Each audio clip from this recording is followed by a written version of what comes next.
Hi, everyone. Claudia here from Fluffy Cow Coffee. As you know, we are the only coffee company in the country that supports farm animal sanctuaries, which means we support species of all kinds. And today we're with the lovely Tracy from Sweet Peeps to talk about chickens. Yes. Tracy, Hello. Hi. how are you? I'm great. How are you? Excellent. Now, Tracy, tell us all about Sweet Peeps Microsanctuary. Where are you? Why chickens? Okay. We are in Lillian, Alabama, Uh-huh. on the Gulf Coast. And chickens, because chickens are the most abused land animal on Earth. Of the 10 billion land animals who we kill for food in this country every year, 9 billion of them are chickens. Wow. And they're also, so besides being the most abused, I think they're also the least understood. Mhm. And they're wonderful, and they're just as deserving as all other animals, and we want people to understand that. So, how long has Sweet Peeps been around? And tell us about your residents, how many residents you have, how big, how much property, that kind of thing. Okay. We started in January of 2019. At the time, I was living in West Mobile in my dad's old house, and it kind of started accidentally. I saw there was a big rescue taking place in Colorado. A chicken house had gone bankrupt and turned off the heat and stopped feeding the 40,000 birds in their sheds. Mm. And it's just like, when I'm scrolling through my feed at night and I see a dog who needs a home, I saw that there were all these chickens they were trying to rescue, but they like desperately needed homes. And I said, like, I'll take a couple. I didn't really know any better. And I ended up with 8. And then I was still living in this house in a neighborhood with an HOA, a homeowners association, right? That limited me to 4 animals. And between the chickens plus the dogs and cats I already had, I was up to like 22 animals. And Okay. I thought, I better get out of here before they make me get out. So I moved to Lillian, and I bought a little like farm. It's about 7.5 acres, Uh-huh. which is, plenty of space for chickens. And we currently have 28 chickens. Almost all of them are Cornish Crosses, who are known as broiler chickens. They're the meat birds. Right. Um, They're the ones two, that are engineered not to live long. And, exactly. and then when you rescue them, Hmm. you have to feed them in a specific way. Totally. Otherwise, they get way too heavy. Yes, yes. Yeah. So I think for many years people just thought, they're genetically designed to be killed at 5 to 6 weeks old. Right. I think for a long time, even when people would rescue them, they didn't know that we could keep them alive, for almost a normal lifespan. I don't think they'll ever have a normal lifespan, no matter what kind of treatment we give them. But like I've seen a couple of sanctuaries recently who have 10-year-old Cornish crosses, which I didn't think was even possible. Our oldest, so the first rescues that I took in, they turned 6 this past November. The eight? And The eight? yeah, well, I still have 6 of the 8. So 2 Okay. have passed. But 6 of the 8 are going strong at 6.5 years old. Wow. So I know. And I'm just so grateful that from the beginning, I was connected to other sanctuaries who had started to figure out that, like you mentioned, with that special diet, Mhm. that, it's like the special diet, some special care considerations, giving them veterinary care like you would a dog or a cat, Right. that I always say it's like with the right care and some luck, they can live a good long life. I mean, a relatively long life. It'll never be long enough, but When you got the original 8 from yeah. Colorado, Hmm. had you raised chickens? I mean, did you know about chickens? Did you know what to do with chickens? No, I knew nothing. Like, I did a Google search about chickens, and it said, "Oh, chickens are cheap and easy to keep." Well, that's a lie. That is just a straight up lie. Like all these people who are right now talking about wanting to get backyard chickens because the price of eggs is so high, they don't. I mean, the truth is like, if you don't care if you lose them. If they're expendable to you, then Yes. they're cheap and easy. But if you see them as individuals who are just as deserving of our compassion and kindness as like a dog or a cat as they are, then Right. they are just as expensive as a dog or a cat. Or I would actually say they're even more expensive, like because their health is a little bit more More, fragile. more precarious. Yes. And if they're living outside, you have to make sure they have predator proofing, and you Sure. have to, make sure that they have like climate control for extreme heat or extreme cold. Mhm. Um like I wish I could keep them all in the house. I have 8 who sleep in the house right now for various reasons, but I always wish I could just bring them all inside. But yeah, no, I didn't know anything. I've learned everything, again, just I'm so grateful I was connected to sanctuaries and other, Mhm. other people who were keeping who had rescued chickens, who were keeping them for like Yep. in compassionate care sort of settings. And I just listened to them until I learned through experience, Sure. and it's a combination at this point of personal experience and like really trusting other people who knew what they were doing. I So have so many questions, and I know they're really dumb. oh, great. I love it. Well, I have no idea my dumb questions at the Okay. beginning. So you got these chickens living in your house. hmm Do they lay eggs Um, some do. So, in the house? yeah, sometimes actually, like the ones who sleep in the house, if they're in a laying cycle, they often really want to. So, a lot of the chickens who sleep in the house will go outside during the day and they just come in to sleep. But if they're in a laying cycle, then when they have to lay an egg, they'll often yell for me out in the yard. And I know what they're saying is, "Hey, mom, I want to come in and lay my egg." And then I go get them and they come in and they go back to their little kennel, like little kennel bedrooms, and they'll lay there because they're very particular about where they lay. And Okay. so the ones who sleep inside, like this is where they want to be when they're going to lay. And I will hear their voice and I will know exactly what they want, and then they'll march in and lay their Wow. eggs. Yeah. Interesting. Now, Yeah. they coexist fine with dogs and cats. Yeah, it's really funny. People often are like, "Are the chickens safe with the cats?" And it's the reverse is the issue. Like the cats are not necessarily safe with the chickens. They mostly are okay, but like for example, I have one rooster, Tara, who is in a diaper running around most of the day, and the cats are very scared of him, and he will chase them a little. Just like roosters are like they're always kind of on alert. They're always on the lookout for a threat, and the cats run by them and they're like, "What was that? I better attack him." Yeah. And so they do basically coexist. But the cats are like a little, actually the dog is also a little on guard with the chickens. Yeah. Okay. Now I have another question. Yeah. How does one in your situation at Mhm. Sweet Peeps, Mhm. how do you protect against avian flu? Oh, this is such a hard question.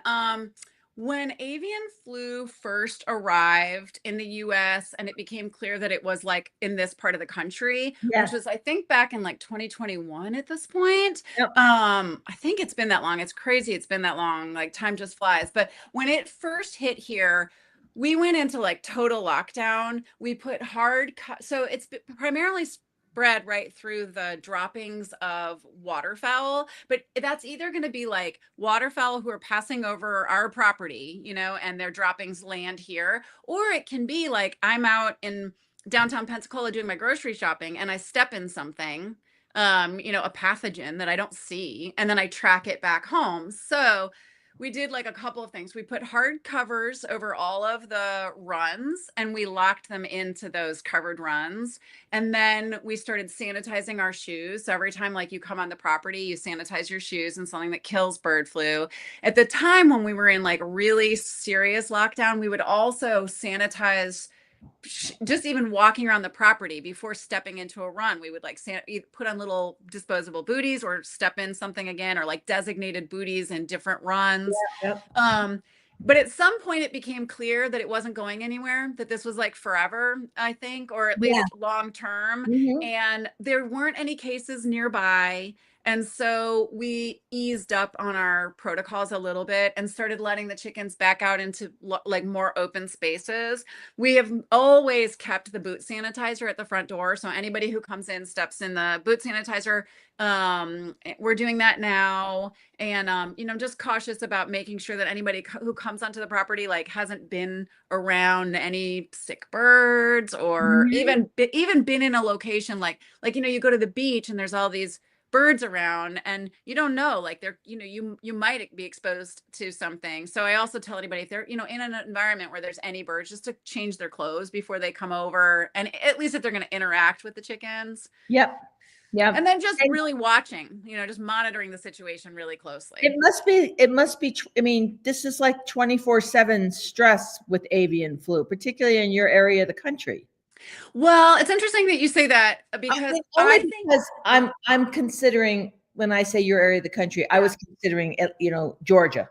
Yeah. Well, I mean, we definitely have like so many chickens in this part of the country, right? But one thing is that I'm like kind of confused about is like when I look at the cases, I mostly see cases almost like everywhere but where I am, but I feel like there's a little false sense of security. Like I'm concerned that maybe we're just not doing enough testing Yeah, yeah.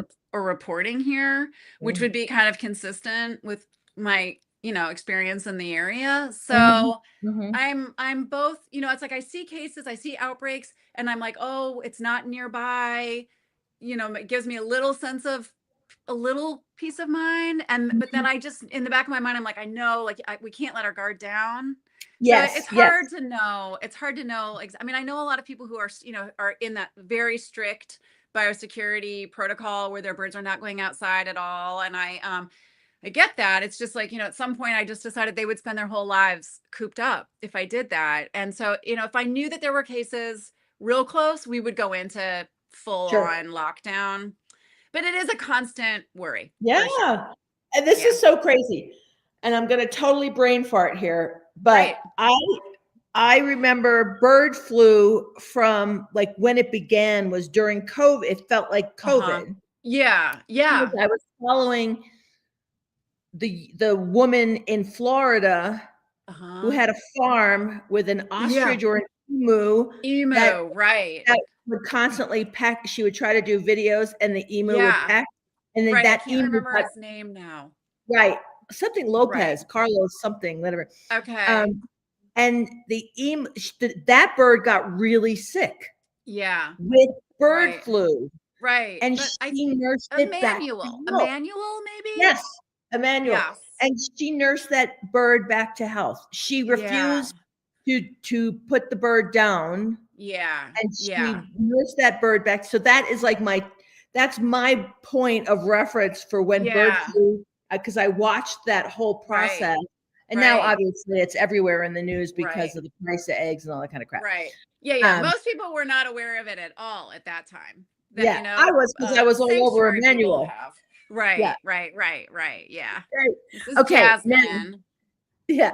All right. Now, Tracy, tell me Yeah. about what, because I could go on all day about, bird flu and laying eggs and Yeah. stuff. Same. Tell Yeah. me about Sweet Peeps, like what's gone on since we last chatted, which was June of last year.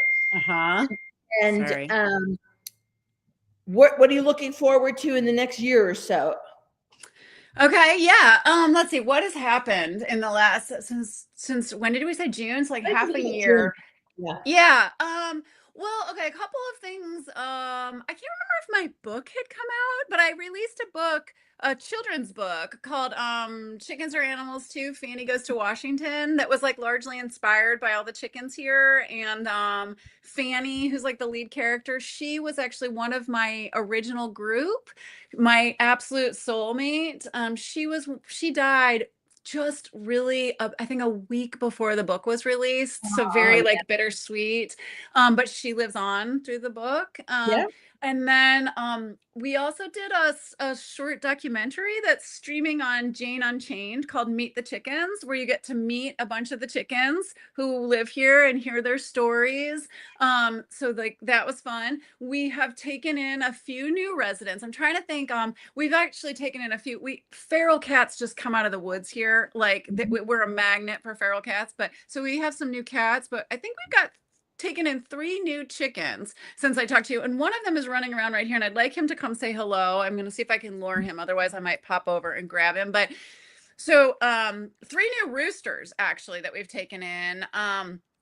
One of them, Pythagoras, is this guy right here. Can I just grab him real quick? Sure.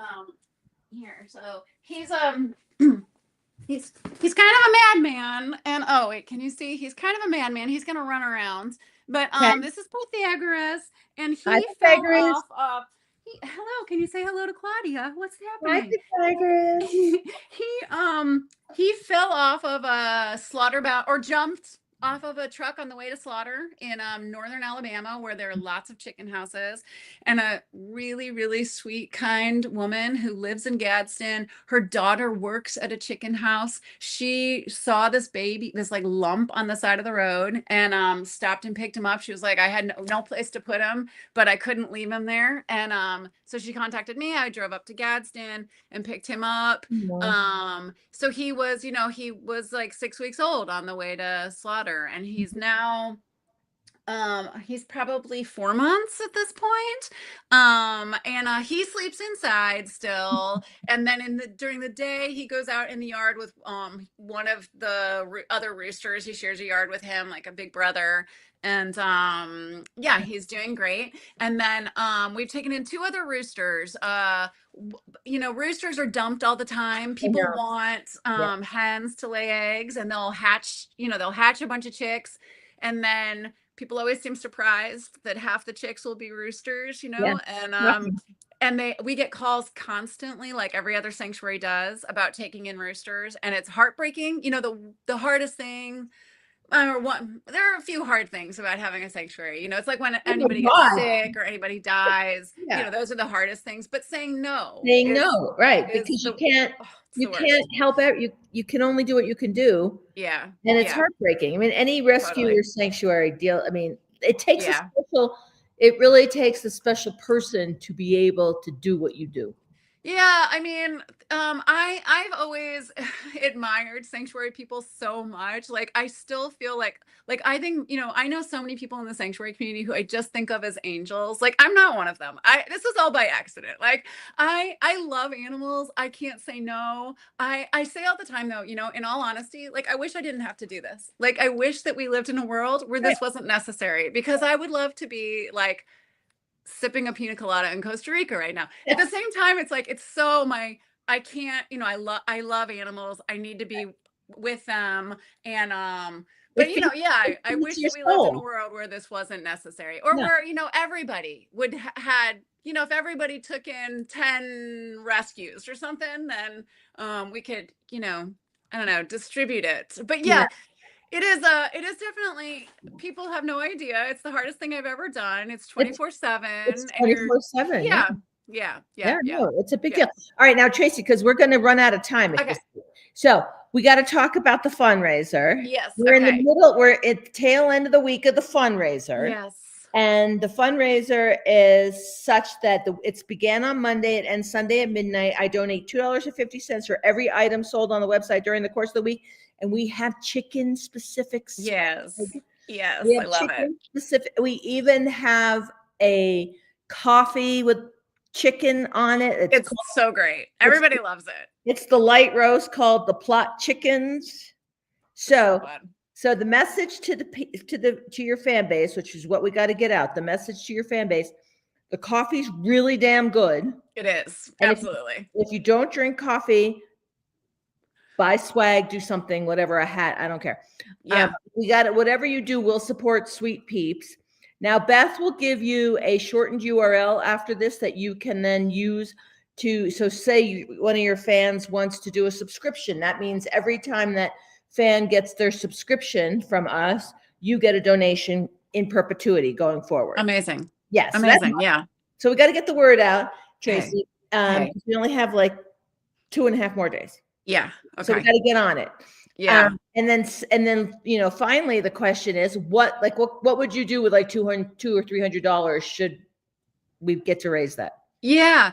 Well, thank you thank you so very much for doing this. We love you so much and we're so grateful to get to be a part of it. You're one of those small ethical businesses that we all want to be supporting now more than ever, right? Particularly on no buy day. Right. Buy, That's right.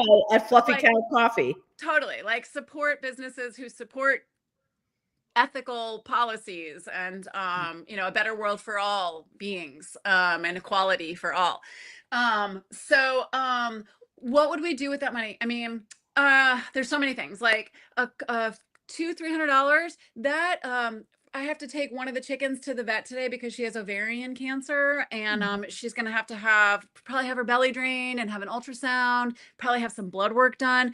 Veterinary expenses are our highest expenses. Sure. That would probably cover like blood work and all of her diagnostics. So that could cover like a whole expensive veterinary trip. Sure. That $200-300 would also buy like straw for like a month. So we fill up the barn, like the coops, the chicken coops it's really like a big barn space, and it gets very messy. It gets cleaned out every single day. The whole thing gets swept out and replaced with fresh straw. So that would be straw for like a month. It's also we have some paid caretakers, because in order to give all these kids the individualized care that they need, I can't do it on my own. I need help. So paying for caretakers is probably our second biggest expense, like second to veterinary care. And that would cover like a couple of our people for the week, which is amazing. So it would be very, very, very helpful. Anything we raise will be very, very helpful. But yeah, it's like, we're so grateful for the support, and it really helps us in a very, very practical way. And that's the intent, right? That's the intent of the way we give back, by giving to specific sanctuaries. Even though it's not a lot of money, it's specific to your sanctuary, and then you get to do what you need, how you want to allocate it so that it's most impactful. Yeah. I mean, it is really meaningful.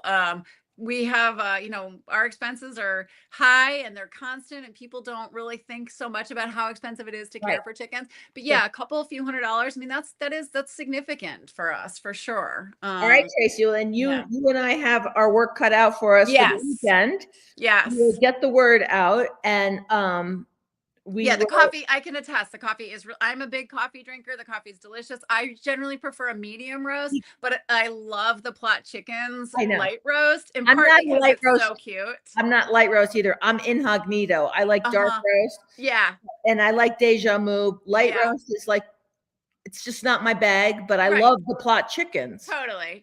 Yeah. One of the caretakers here, Kyle, is a big light roast fan. So they always get the plot chickens. And I'm with you. I'm more dark, but it's all delicious. And the packaging is so fun. I even drink the decaf because I'm obsessed with the name UBU. Baby sheep. Great.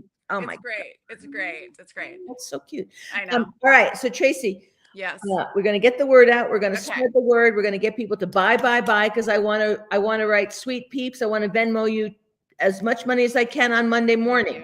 Thank you so much. I appreciate you so much. We love everything that you do. We're just like so very grateful to be connected to you. Thank you so much for caring about these animals, and modeling what it means to be an ethical company. It's really inspiring. And so thank you so much. It's why we wake up in the morning. Yeah. All right. Now, Tracy, you have a wonderful weekend. You too. Thank you so much. Soon. Okay. Take care. Thank you, Claudia. Okay, bye. Bye.